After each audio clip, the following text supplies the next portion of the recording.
नमस्कार साथियों, मैं कृष्णा। आप देख रहे हैं अपना YouTube channel Krishna Sergius knowledge में। साथियों, आधुनिक काल झारखंड में चर्चा कर रहे हैं, यानी झारखंड में आधुनिक काल की सारी गतिविधियों की चर्चा करेंगे। तो अंग्रेजों का प्रवेश झारखंड में सिंहभूम क्षेत्र में सर्वप्रथम हुई 1767 ईस्वी में। अंग्रेज जिस समय सिंहभूम में प्रवेश किए उस समय झारखंड के सिंहभूम में 3 प्रमुख राज्य थे, ये क्षेत्र थे। कहा जाए ढाल राजाओं का ढालभूम वंश, जिनकी चर्चा हम लोगों ने इससे पहले क्लास में किया है। इसके बाद हम लोग को पोरहाट का सिंह वंश की चर्चा किया है। अभी जो चर्चा करेंगे सिंहभूम के क्षेत्र में हो जाति यानी हो देशम या कोल्हान क्षेत्र की चर्चा करेंगे।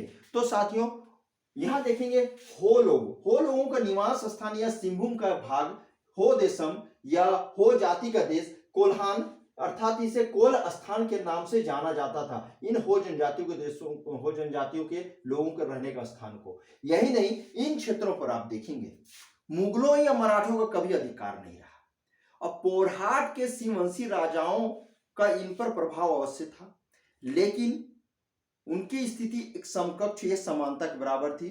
हो जनजाति उनके अधीनस्थ कभी नहीं रहे, उनके अधीन कभी नहीं रहे, और वे कभी कभार भेंट उपहार स्वरूप पोरहाट के राजा को दिया करते थे। तो देखेंगे जब हो जनजाति क्या हुआ है, बाहरी लोगों से या बाह्य नियंत्रण से मुक्त होने के कारण, स्वतंत्रता प्रेमी और लड़ाकू स्वभाव होने के कारण ईस्ट इंडिया कंपनी के काल में लड़ाका कोल के नाम से विख्यात थे। कहा जाए तो हो जनजातियों को कंपनी के काल में लड़ाका कोल के नाम से जाना जाता था। और यही नहीं, पोरहाट के राजा के आगरा पर मेजर रफसेज ने लेफ्टिनेंट रडेल को लड़ाका कोलों के बारे में आवश्यक जानकारी हासिल करने के लिए हो देशम में भेजा, लेकिन वो उनकी हिम्मत नहीं हुई कि वो हो देशम के क्षेत्र में जाए, यानी वहां गए ही नहीं तो हासिल नहीं हो पाई सारी जानकारी। ऐसी अवस्था में 1820 ईस्वी में मेजर रफसेज हो देशम में प्रवेश किए।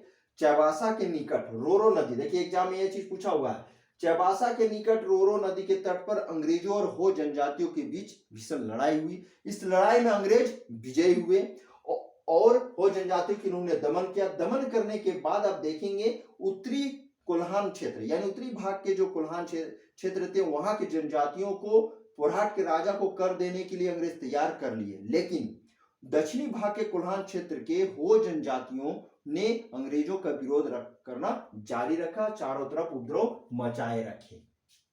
यही नहीं, आप देखेंगे कि 1821 ईस्वी में कर्नल रिचर्ड के नेतृत्व में एक बड़ी सेना हो लोगों के विरुद्ध भेजी गई, और 1 महीने के संघर्ष के बाद देखेंगे हो जनजातियों ने इस विरोध को निरर्थक जानकर क्या किया, कंपनी से संधि कर ली। कहा जाए ईस्ट इंडिया कंपनी से हो जनजाति के लोगों ने क्या किया, संधि कर लिया। इस संधि के कुछ महत्वपूर्ण शर्तों को हम लोग देखेंगे। तो इन संधि के कुछ महत्वपूर्ण शर्तें क्या क्या था, सो देखिए। पहला देखते हैं, हो लोग ईस्ट इंडिया कंपनी की अधीनता स्वीकार करके उनके प्रति वफादार बने रहने का आश्वासन दिया। बोला कि क्या ठीक है, हम ईस्ट इंडिया कंपनी का अधीनता स्वीकार करते हैं और साथ ही आपके प्रति मेरी वफादारी रहेगी, इसका वचन एक तरह से दे दिया। दूसरा देख रहे, वो लोगों ने अपने जमींदारों और राजाओं को 5 वर्षों तक 8 आना या 50 पैसा प्रति हल और उसके बाद 1 रुपये प्रति हल सालाना कर देना स्वीकार कर लिया।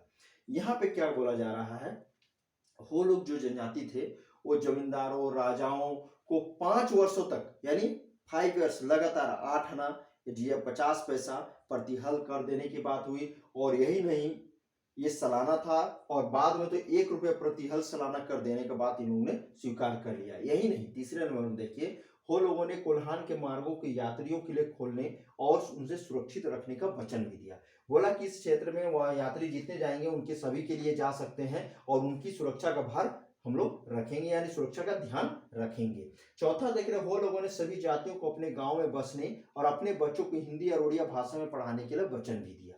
कहा गया कि सभी जाति के लोग अब कोल्हान क्षेत्र में बसेंगे और साथ ही हो जनजाति के लोग हिंदी और उड़िया भाषा में अपने बच्चों को पढ़ाएंगे, ऐसा पढ़ाने के लिए भी प्रोत्साहित करेंगे, ऐसा उन्होंने वचन दिया। फिर देखते हैं हम लोग पांचवा में, हो लोगों ने उत्पीड़ित किए जाने पर हथियार उठाने के बजाय सरकार से फरियाद करने का वचन दिया।